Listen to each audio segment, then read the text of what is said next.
Welcome to a fun little lock that I received from MrLupooo. Thanks for the lock, buddy.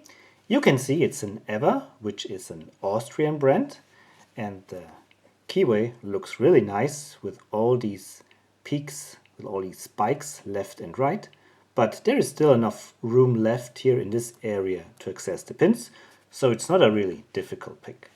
I don't have a key, so I cannot show you a bidding, but I can hopefully show you a picking of this lock, and then we'll look at the pins.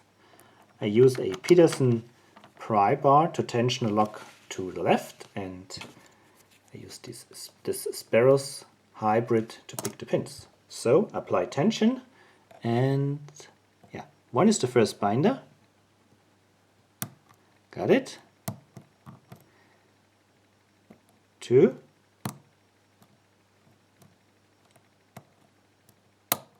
3. Nothing on 4, and also nothing on 5. So sometimes this lock tricks me in this state. I release tension a little bit.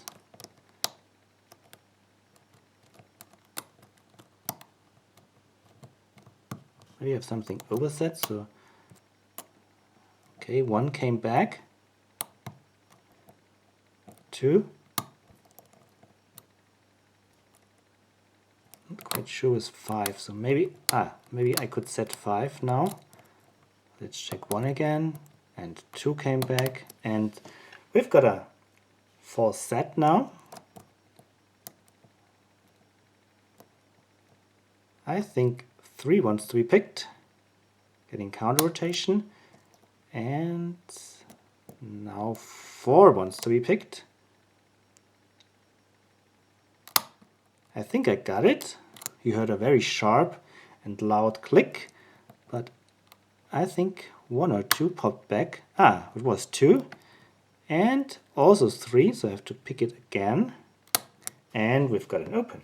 It's a really nice pick, really enjoyable, not too difficult, and we've got another trick here with this lock. So when I turn it, it suddenly stops. We've got some trap pins here.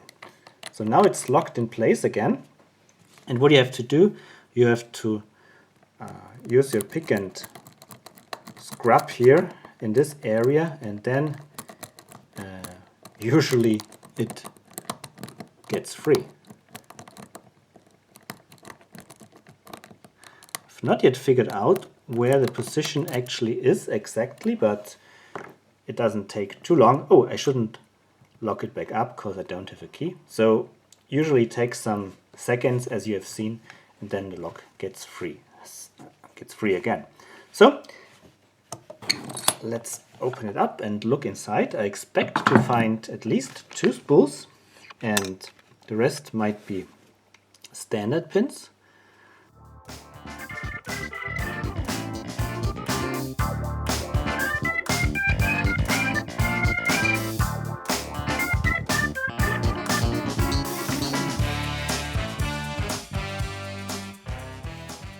Pretty cool pins here, 1 through 5, but all standard pins, nothing special. Let's look at the plug. We can see the trap mechanism. It's kind of a sidebar that falls into a groove, probably in the housing. We'll inspect it later on when we have the plug free. Not the plug, the housing, I mean. So let's look at the drivers.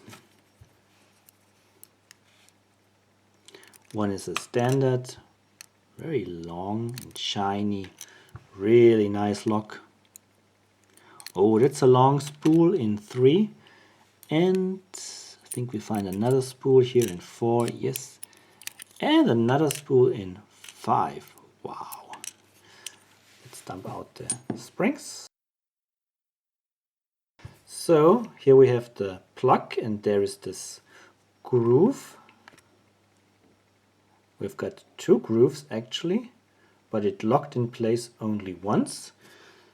And here is the sidebar, and when I use my pick, we should be able to move it out. Okay. Here you can see how it works. So this extends into the keyway, and the key would then push it out.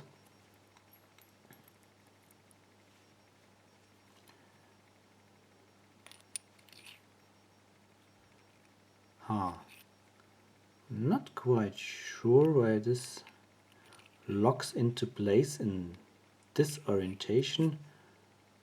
Probably this extends then into the chambers of the Bible. Doesn't make sense. No.